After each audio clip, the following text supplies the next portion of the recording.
Si vous désirez prolonger la magie de ce podcast, je suis très heureuse de vous informer de la sortie du livre « Métamorphose, éveille ta conscience » aux éditions Erol. Ce livre est un voyage des mots parmi 33 podcasts iconiques de métamorphose. Vous y retrouverez la quintessence du message d'invités comme Laurent Gounel, Maud Ankawa, Christophe André, Natacha Calestrémé, Fabrice Midal et bien d'autres encore avec des citations éclairantes et des illustrations de Manon pour intégrer les concepts. Merci infiniment du chaleureux accueil que vous lui réserverez en ligne et chez votre libraire préféré.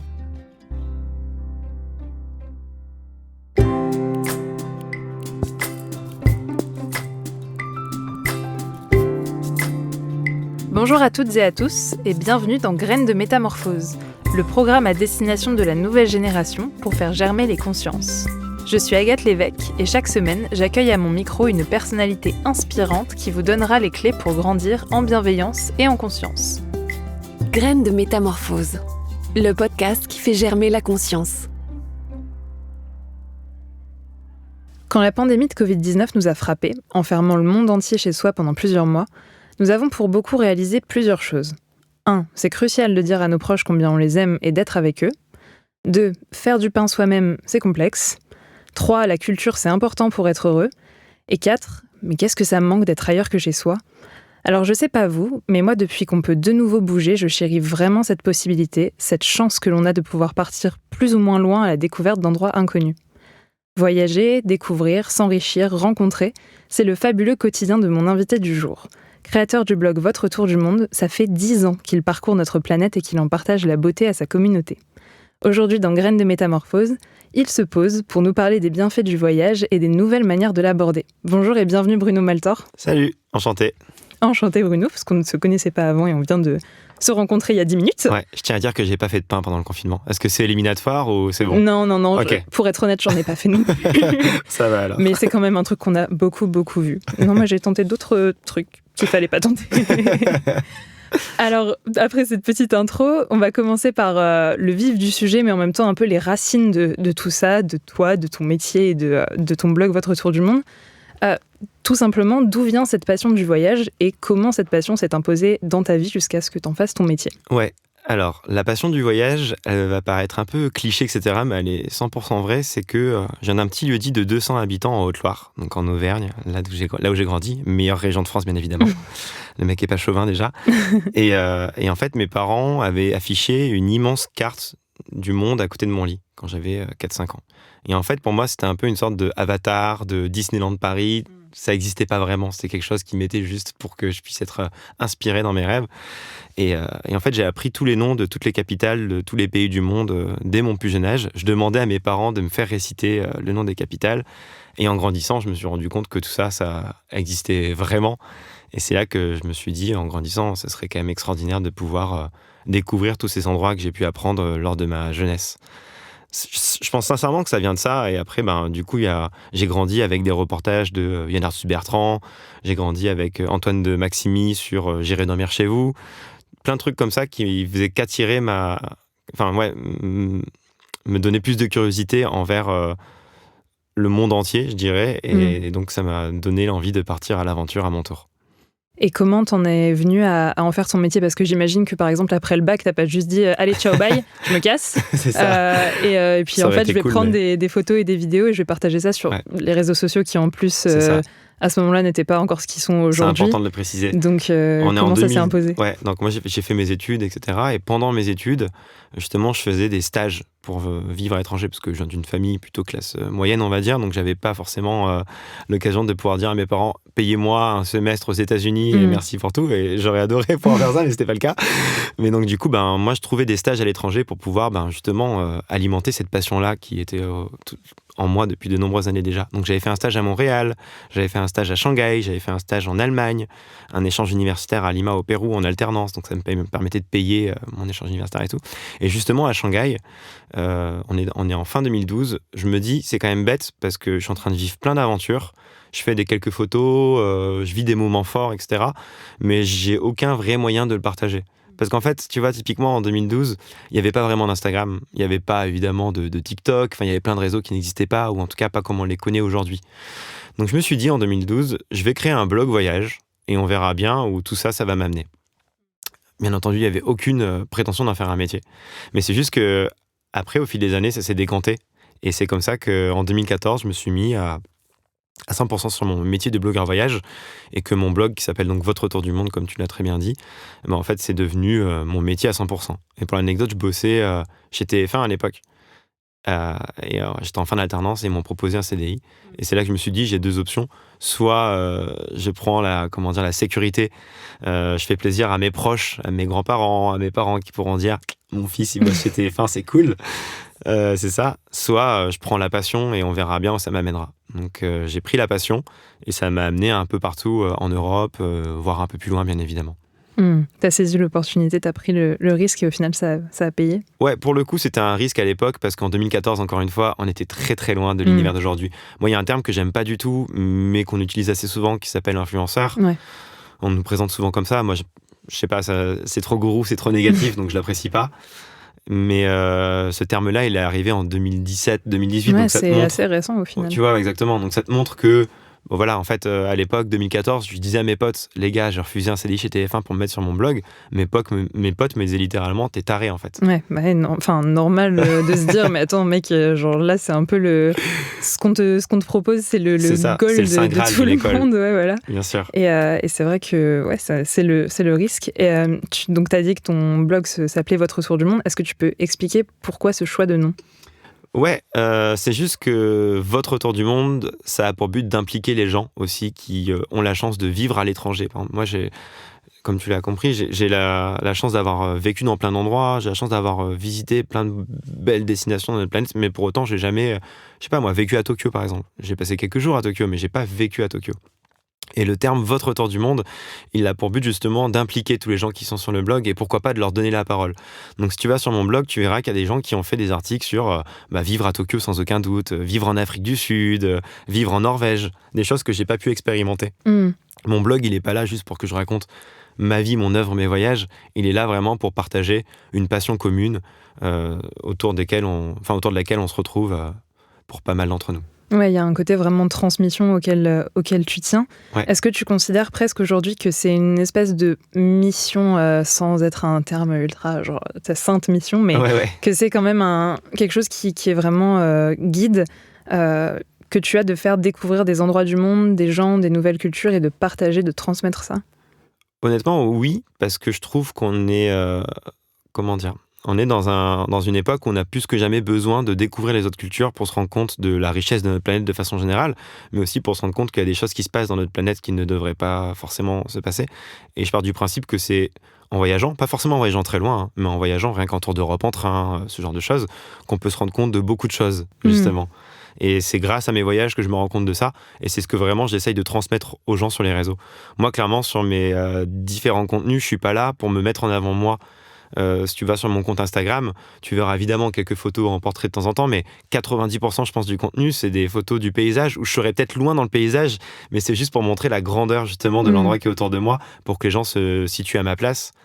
Et du coup, ça a toujours été ma façon de voir les choses, c'est vraiment mettre en avant la destination, les rencontres, la culture, tout ça, plutôt que juste dire, voilà, je suis à tel endroit, je mange une glace, quoi. Oui, j'exagère le trait, mais c'est ça l'idée. C'est pas des vlogs de, effectivement, comme tu dis, ma vie, mon œuvre. Voilà. Et t'as tendance à voyager seul.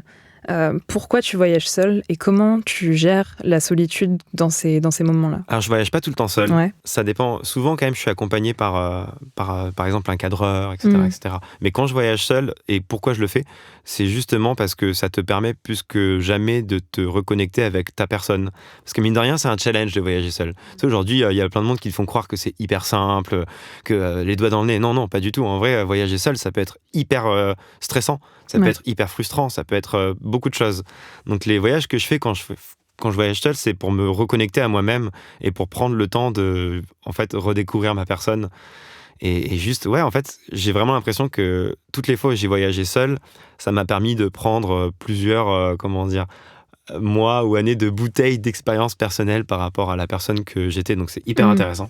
Je vous encourage, ceux qui nous écoutent, à le faire une fois dans votre vie, mais faut pas se dire que c'est obligatoire et surtout, faut prendre le temps de le faire. Faut pas se dire je dois le faire. Ouais. Faut juste le faire quand vous sentirez que vous pouvez le faire.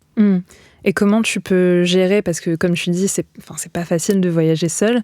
Et est-ce que tu as un peu des petits tips quand tu as un coup de mou en voyage? Je me dis, purée, là c'est chaud, là j'en ai marre, je suis seule, je suis dans un pays où je connais personne. Ouais. Est-ce que tu as des petits moments où ça t'arrive et comment tu te dis ok, non, vas-y, c'est bon, on va repartir du bon pied? Ouais, alors faut savoir, juste par rapport au voyage en solo, et moi j'y croyais pas trop avant de le tenter, mais en vrai t'es quasiment jamais seul quand tu voyages seul. Ça peut être un peu cliché cette phrase, mais c'est vraiment ça. Il y a une chose qui est hyper importante par contre, c'est évidemment le choix de la destination. Par exemple, si tu vas en Amérique centrale, en Amérique latine, il y a beaucoup de voyageurs, beaucoup de backpackers, même en Thaïlande. Il y a plein de destinations en Europe aussi. Là, je pense un peu lointain parce que c'est là où je suis allé parfois seul, donc c'est pour ça que j'y pense. Mais tout ça pour dire que, en fait, dès que tu vas dans une auberge de jeunesse, par exemple, tu as des dizaines d'activités qui sont proposées aux gens autour de toi. Libre à toi de les accepter ou pas, mais c'est souvent les activités de groupe. Donc, tu vas pouvoir faire des rencontres hyper facilement. Aussi, tu as les groupes sur Facebook qui te permettent de faire des rencontres très facilement. Le voyage en solo, faut pas se dire que tu vas être solo du début à la fin. Au contraire, tu vas faire plein de rencontres et tu vas vraiment faire beaucoup plus de rencontres quand tu voyages en solo que quand tu voyages avec d'autres personnes autour de toi. Parce qu'en fait, tu es 10 fois plus actif. Tu vois, quand tu vas dans un métro, que ce soit à Paris ou à New York, si tu es seul et que tu te mets pas sur ton téléphone, tu vas regarder autour de toi et tu vas voir tout ce qui se passe. Si tu es avec tes potes, tu vas regarder tes potes, tu vas parler avec tes potes, tu vas rester avec tes potes. Et tu vas partir avec tes potes. Tu t'imprègnes pas, tu regardes pas en fait. Donc je dirais qu'il faut juste prendre du recul et se dire que si tu voyages seul, ça peut être l'occasion de éveiller tes sens plus que jamais et justement d'essayer de te connecter à des choses que tu n'aurais pas forcément connectées si tu avais été avec d'autres personnes. Je sais pas si ça répond à 100% à la question. Non mais si, en fait, toujours être ouvert aux rencontres et pas se dire justement, il y a un côté qui est bien de se reconnecter à soi, mais c'est pas pour autant qu'il faut t'enfermer sur toi-même. C'est exactement ça. Faut pas voir le voyage en solo comme une sanction, genre je vais être que tout seul, recroquevillé sur moi-même, etc. Faut peut-être plus le voir comme une opportunité de se découvrir soi-même et aussi de pouvoir découvrir 2 fois plus les choses qui se passent autour de toi. Parce que vraiment, moi je sais que j'ai rencontré beaucoup plus de monde à chaque fois que je voyageais en solo que quand tu voyages avec d'autres personnes, parce que quand tu voyages avec d'autres personnes, t'as tendance à juste rester dans ta zone de confort. C'est les gens que tu connais, avec qui tu vas parler, sans doute la même langue, parce que souvent on parle avec nos potes, etc. Et donc du coup, le voyage en solo peut te permettre plus que jamais de faire ça. D'ailleurs, c'est quoi le voyage que tu as fait, ça peut être en solo mais aussi accompagné, qui t'a le plus bousculé? C'est-à-dire que tu avais des attentes, ça s'est pas du tout passé comme prévu, ou alors où tu as remis en question vachement des croyances, des préjugés, celui qui t'a le plus marqué? Ça peut paraître un peu cliché parce que je pense que c'est une destination qui revient souvent dans ce genre de réponse qui revient souvent dans ce genre de questions. Mais l'Inde est quand même un pays qui est vraiment à part. Bon, déjà, c'est pas vraiment un pays, c'est plus d'un milliard d'habitants, c'est un sous-continent. Donc parler de l'Inde de façon générale, ça serait un peu résumé comme l'Europe à Paris, quoi. Tu vois ce que je veux dire? Mais ouais, c'est vrai que quand tu vas en Inde, il se passe quand même quelque chose d'assez magique dans plein de sens du terme. Pareil, on parlait des sens juste avant du voyage en solo, mais si tu voyages en Inde, tous tes sens sont en éveil H24. Pour autant, avant de partir en Inde, moi j'avais plein d'amis, voyageurs confirmés en plus, qui me disaient mais attention à toi, ça va mal se passer, tu vas avoir des problèmes. Le truc qui te met grave en confiance. Voilà, t'es hyper à l'aise quand tous tes potes voyageurs confirmés te disent attention quand même en Inde. Et moi en plus j'ai un sac à dos où j'ai littéralement ma vie dedans, avec mon ordinateur, avec ma caméra, tu vois, tout ça. Donc je me dis, ça va être chiant d'être toujours accroché comme ça, stressé, etc. Mais il s'est passé que dès mon arrivée à Bombay, qui est la capitale économique du pays, on peut dire ça comme ça, Mumbai, comme on l'appelle, en fait, j'ai ressenti quelque chose qui était à l'opposé, mais vraiment, genre, dès que j'ai déposé les pieds dans la ville, les gens étaient hyper souriants, hyper bienveillants, ils te disaient welcome, ils s'arrêtaient au bord de la route pour que je fasse des photos d'eux. Et moi, tu vois, j'ose pas tout le temps faire des portraits autour du monde, mais les portraits que j'ai pu faire en Inde, c'était les plus beaux que j'ai pu faire de ma vie, quoi. Genre, il y en a quelques-uns, je suis en mode waouh. Mais c'est parce que c'était des connexions avec des gens qui étaient fiers de t'accueillir chez eux, qui étaient fiers de partager leur univers à eux qui est totalement différent de l'univers d'un petit mec qui vient d'un lieu en Haute-Loire, en alti-ligérien comme on nous appelle. Et tout ça fait que pour moi, l'Inde, c'est un pays qui m'a quand même pas mal bousculé, mais dans le bon sens. Alors qu'à la toute base, j'avais peur de me retrouver bousculé dans le mauvais sens. Alors tout n'est pas parfait en Inde, tout comme tout n'est pas parfait en France, en Europe, etc. Mais mine de rien, ça a été un voyage qui a été très marquant pour moi. sur plein de sujets. Et est-ce que tu as un moment précis qui te revient en tête où vraiment tu t'es dit « Wow, ce voyage, je vais pas en revenir pareil que quand je suis arrivée ». En fait, il y a vraiment des dizaines de moments parce qu'il y avait plein de fêtes, tu vois, liées à leur religion, etc., etc. Et il se passait des choses hyper cheloues tout le temps autour de moi, mais hyper chelou pour quelqu'un, encore une fois, qui vient de France, etc. Mais juste, il y avait des vaches qui marchaient de partout sur la route, les bus qui étaient avec des centaines de gens au-dessus, en dessous, sur les côtés. Tu disais, mais comment ça rentre et comment le bus peut avancer, des chants au loin que t'entendais, une lumière très spéciale parce que c'était tôt le matin. Tout ça faisait que je me disais, mais en fait, on en parlera sans doute un peu plus tard, moi, ce que j'aime bien aussi dans le voyage, c'est me dire, mais en fait, j'ai rien à foutre ici, quoi. Genre, qu'est-ce que je fais ici, tu vois ? C'est une question que j'adore me poser, genre, et regarder autour de moi et rigoler naïvement en mode putain, mais je sais pas, je devrais pas être là. Ouais. Et c'est ça que j'adore, notamment quand ça bouscule un peu ta zone de confort. Et en Inde, pour le coup, il y a plein de moments où je me suis senti un peu comme ça, un peu genre dépassé par ce qui se passait autour de moi. Et est-ce que dans ces moments-là, tu te laisses entraîner ou t'as justement parfois ça peut arriver ce moment peut-être de panique où tu dis ok non on va retourner dans un truc un peu safe et tout. Un peu safe, ouais. Comment tu gères ces instants-là? Non, j'essaye vraiment autant que possible de justement quand un moment comme ça se passe autour de moi d'en profiter à 300% parce qu'en fait c'est plus une question culturelle où voilà, pour moi le truc comme je te disais de la fête en Inde, pour moi c'est oh là là, qu'est-ce qui se passe, pour eux c'est tout à fait normal, donc j'essaye de me dire en fait ce qui se passe autour de moi est tout à fait normal. Il faut juste que je me l'imprègne moi-même pour que je fasse partie de cette normalité. Voilà, ça devient un peu philo ce qu'on se dit. Non, mais c'est ça, en fait, tu changes tes référentiels. Enfin, il y a un travail où tu te dis, ok, toi, ça te paraît bizarre parce que ça se passe pas du tout comme ça habituellement chez toi. Mais là, c'est toi qui es pas chez toi. Exactement. Et à toi de faire ce pas, de faire l'effort. Et il faut s'imprégner au maximum en fait de ça. Et c'est exactement ce que j'essaie de faire. Après, je dis pas qu'il n'y a pas des moments où j'ai besoin de ma zone de confort, même en voyage, où je me dis je suis bien posé ici, tel endroit, etc. Bien entendu, tout le monde a besoin des fois de faire un pas en arrière pour faire 2 pas en avant. Mais quand il y a des moments où voilà, je me dis qu'est-ce que je fous ici, etc., j'essaie vraiment d'en profiter à 300% parce que c'est ces moments-là précis que j'adore, notamment dans le voyage, quoi. Et quand tu voyages seul, donc tu le disais, c'est pour aussi te reconnecter à toi. Est-ce que c'est des moments où tu vas aussi quand même créer du contenu ou est-ce que ça t'est déjà arrivé de refaire des voyages seuls où c'est vraiment 100% pour toi, où tu sais que tu vas rien en tirer pour les réseaux? Ouais, non, quand même. Fort heureusement, il y a des fois où je pars vraiment pour moi, pas pour créer des choses pour les autres, entre guillemets, même si quand je crée du contenu, c'est aussi pour moi-même, parce que des fois, je me fais des kiffs perso et je regarde mes vidéos que j'ai pu faire il y a quelques années. Et ça me rappelle des souvenirs, en fait. Ouais. Typiquement, tu vois, on parlait de l'Inde juste avant. J'ai fait 4 ou 5 vidéos sur l'Inde. Quand je les regarde, mais des fois, j'ai des frissons parce que ça me rappelle le moment précis où j'ai shooté ça, etc., etc. Pour l'Inde, pour le coup, j'étais accompagné par Clem, qui m'accompagne souvent en voyage. Coucou Clément.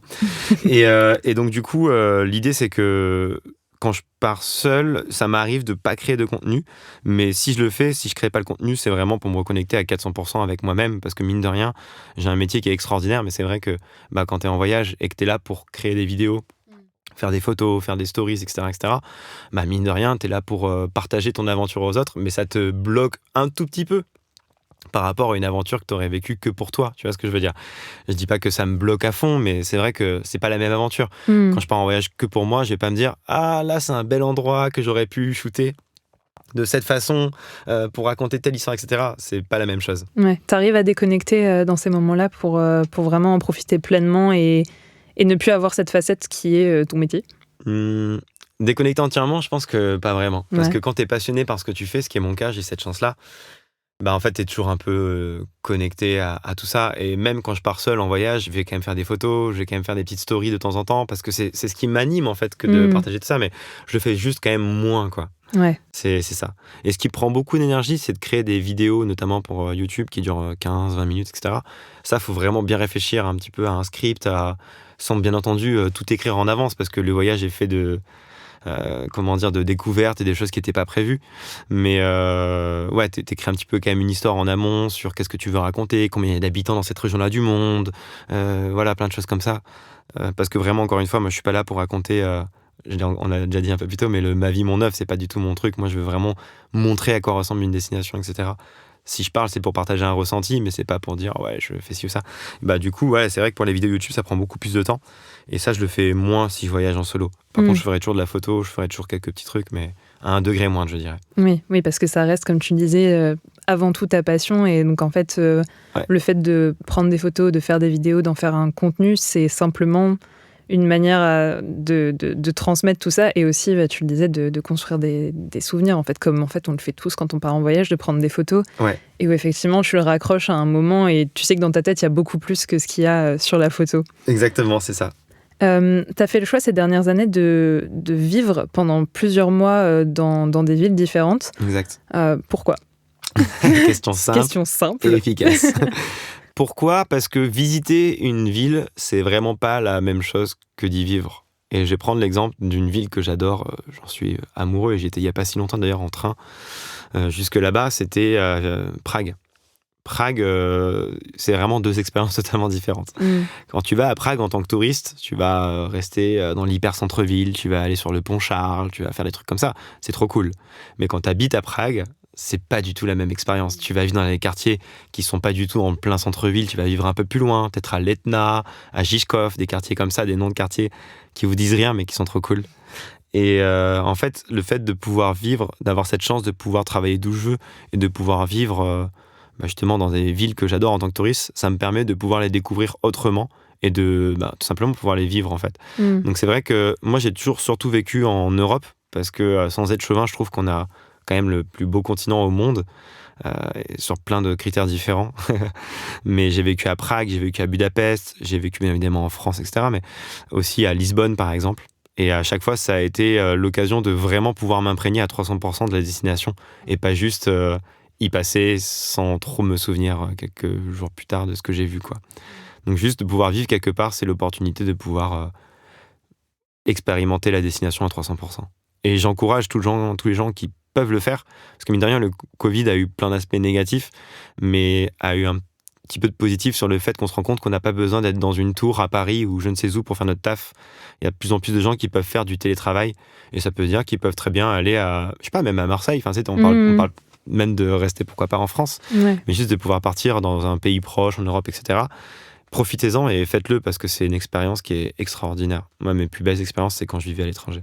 Et est-ce que dans ces moments-là où tu as vécu pendant plusieurs mois dans une ville à l'étranger, tu as aussi fait des rencontres que tu as gardées aussi depuis avec des locaux ? Ouais, bien sûr. J'ai des dizaines de rencontres que j'ai pu faire partout autour du monde, et c'est aussi les choses les plus enrichissantes de te dire après coup tiens, je vais à Lisbonne bientôt, ah mais oui, je connais cette personne, tiens, je vais à Prague, ah bah oui, il faut à tout prix que je croise celle, tu vois, eux aussi. Donc c'est vraiment une chance inouïe, et notamment pour ça, de se dire que tu connais des gens un peu partout. Et après tu t'enrichis. Ouais, je vais juste me permettre une petite parenthèse, parce que j'ai aussi passé quelques mois à Saint-Pétersbourg en Russie. Et je sais pas quand sortira ce podcast, mais je pense que malheureusement, il y aura toujours un conflit à l'est de l'Europe par rapport à ça. Justement, moi, ça m'a permis d'avoir un regard un peu différent par rapport à ça, parce qu'on a tendance à, stigmatiser l'ensemble de la Russie par rapport à ce qui se passe. Alors que moi, tous mes amis que je connais qui habitent à Saint-Pétersbourg, qui est un peu la ville rebelle aussi d'ailleurs de Russie, un peu la ville contre le pouvoir, enfin voilà. Mais n'empêche, tous mes amis, qui sont russes et dès qu'il y a eu le début du conflit, ont tous condamné en fait ça sur leur réseau, et qui ont dit c'est pas ma guerre, moi je veux pas ça. J'ai un cousin qui est ukrainien, tu vois, il y a beaucoup de Russes qui ont de la famille même en Ukraine. Donc du coup, même ça te permet aussi des fois de voir les choses différemment. Ça rejoint un peu ce que j'ai dit au tout début d'ailleurs du podcast, que le voyage te permet aussi de voir les choses différemment.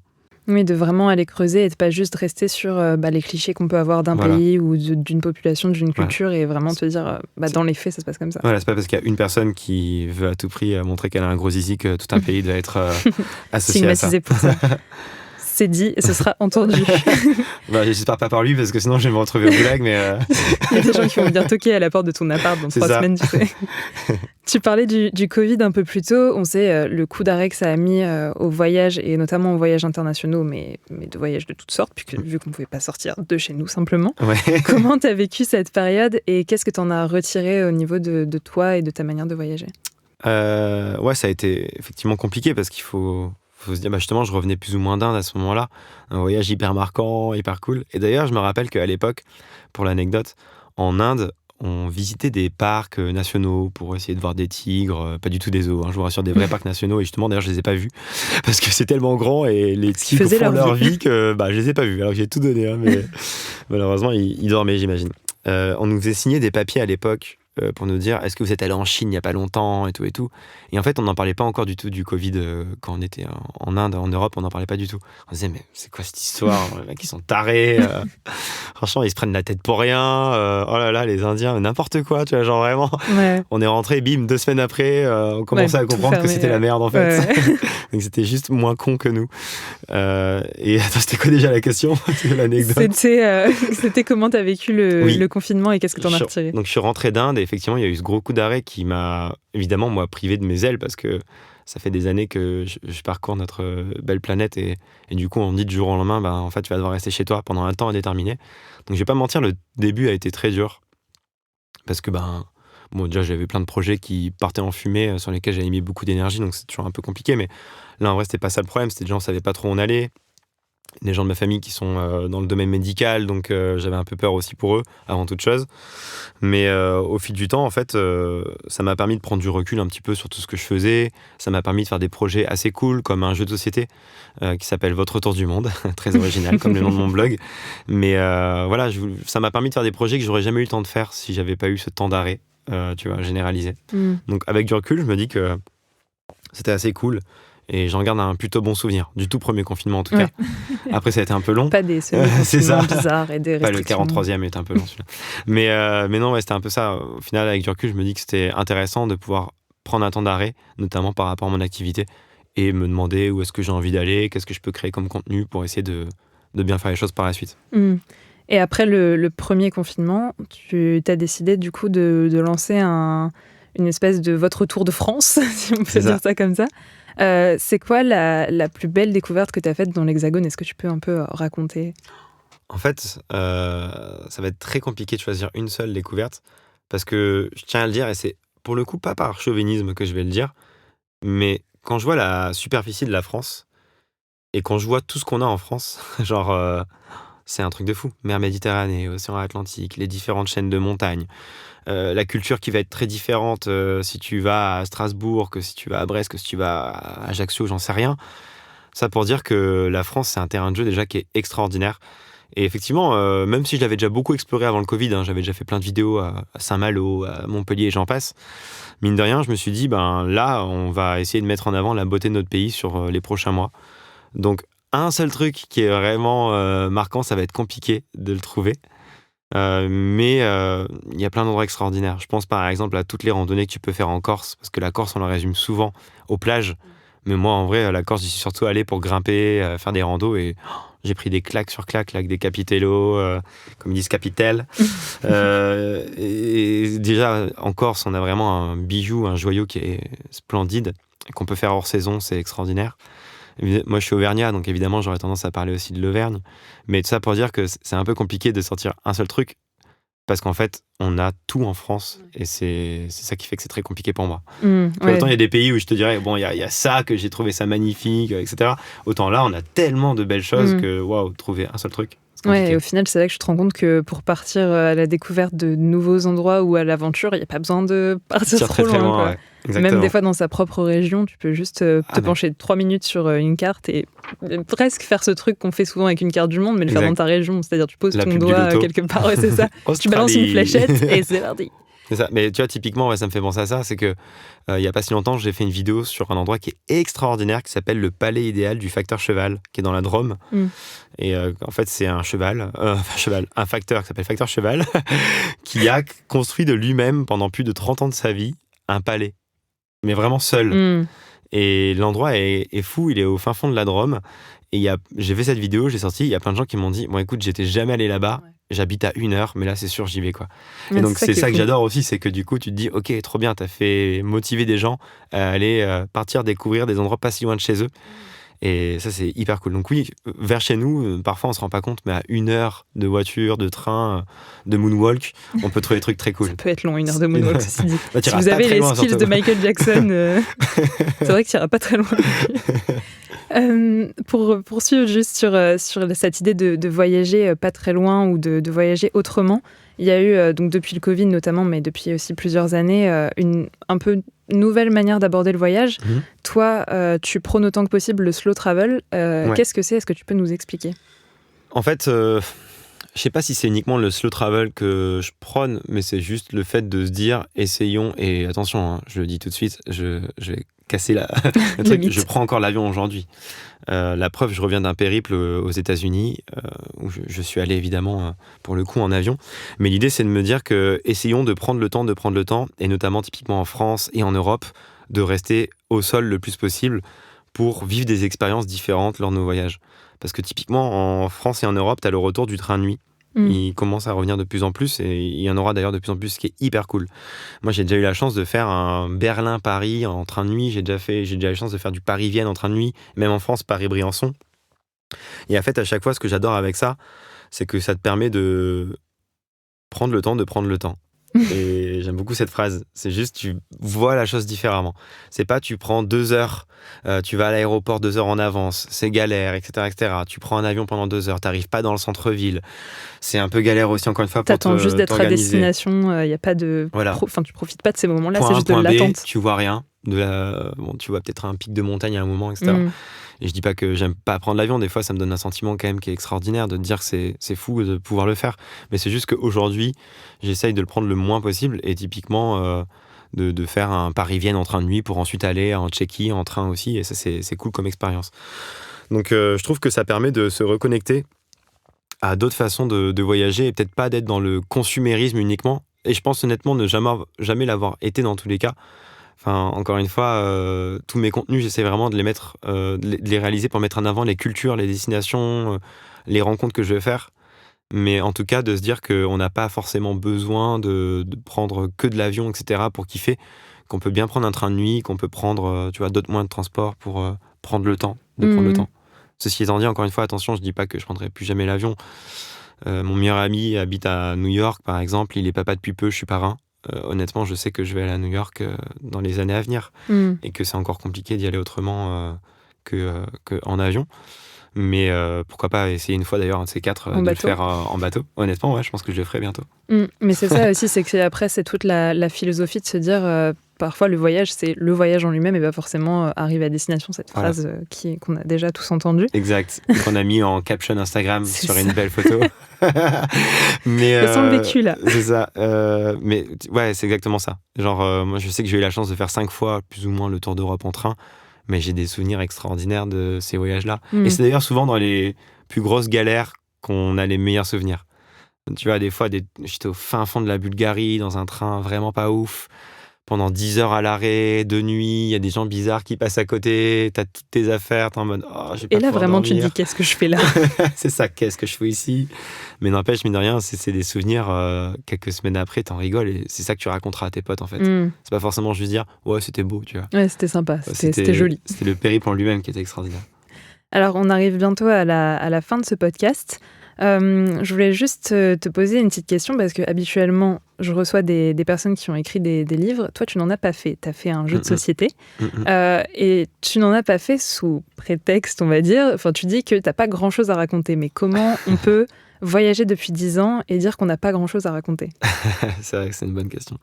C'est juste que là, j'ai 31 ans aujourd'hui et on a commencé à me contacter justement pour des bouquins quand j'avais 26-27 ans. Et je me disais, mais en fait, je suis un bébé, quoi. Et même si j'ai vécu plein de choses, j'estime ne pas avoir encore vécu grand-chose au point de pouvoir avoir la prétention. Mais peut-être que j'en fais un truc, une montagne de faire un bouquin, tu vois, peut-être. Mais en tout cas, à l'époque, j'avais pas forcément d'idée. Je me disais, mais en fait, mais qui suis-je pour faire un bouquin ? Donc j'avais un peu peut-être trop d'humilité par rapport à ce sujet-là. Et du coup, c'est d'ailleurs comme ça qu'est née l'idée du jeu de société. C'est juste que je me disais, autant un bouquin, j'ai pas forcément le truc qui me fait, tu vois, genre l'idée, germer, etc. Autant je suis très joueur et je joue très souvent avec mes potes à des jeux. Et je m'étais dit, c'est dommage qu'il n'y ait pas un jeu un peu cool dans le domaine du voyage qui sorte uniquement de la question culture générale, etc. Je voulais faire un truc interactif où tu peux faire des petits coups de pute à tes potes, etc. etc. C'est ça qu'on adore. Et du coup, c'est comme ça qu'est née l'idée. Mais ouais, c'est vrai que le bouquin, à la toute base, j'avais peut-être trop peut-être que j'avais trop, je sais pas si c'est le terme d'humilité, mais je me disais, je suis pas grand monde encore pour faire un bouquin. Ce qui est sans doute très bête. Et aujourd'hui, j'ai des idées pour faire, peut-être pourquoi pas, des trucs plus axés sur, 100 destinations à voir en Europe, parce que clairement, l'Europe, je commence à l'avoir bien vu, ou même en France, etc. Je commence à avoir des idées de thématiques. Ouais. Mais en fait, à l'époque, pour moi, c'était plus en mode, tu dois faire un roman. Oui, ou tes mémoires, quoi. Voilà, c'est ça, ouais, exactement. Et en fait, c'est un peu pour ça qu'on m'avait contacté. Et j'étais en mode, mais attends, je vais pas faire un mémoire à 26, 27 ans de ma life. J'espère avoir encore beaucoup d'années devant moi. Et voilà. Mais aujourd'hui, ma position est un peu en train d'évoluer parce que j'ai des idées un peu plus fun, un peu plus cool par rapport à ce genre de sujet. Ouais, qui te conviennent mieux et qui te parlent mieux de toi. Et qui me sont moins liés par rapport à mon âge et ma maturité. Mais plus par rapport à toutes les expériences que j'ai pu vivre un peu partout. Et là, je trouve que c'est cool. Ouais, des leçons à transmettre, des choses à dire. Ouais. Alors, pour la dernière question, comme tu parlais de ton jeu, tu me tends la perche. On va donc te faire une petite question connaissance. Oh là là, je suis trop mal.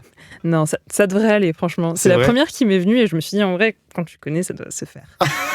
Mais après, qui suis-je pour le dire? Je ne sais pas. Merci à tous, à très bientôt. Il est temps que je parte.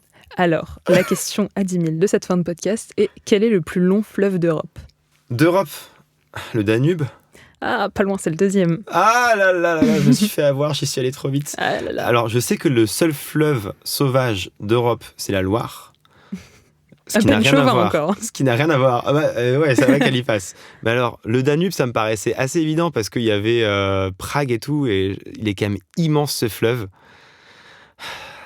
Lequel ça peut être? Il passe pas en France? Non. Ouais. Il est plus vers la Russie, tout ça? Ouais. J'essaye de trouver... Appelle à un ami, 50-50, qu'est-ce que tu je vais veux appeler faire Jean-Pierre Foucault.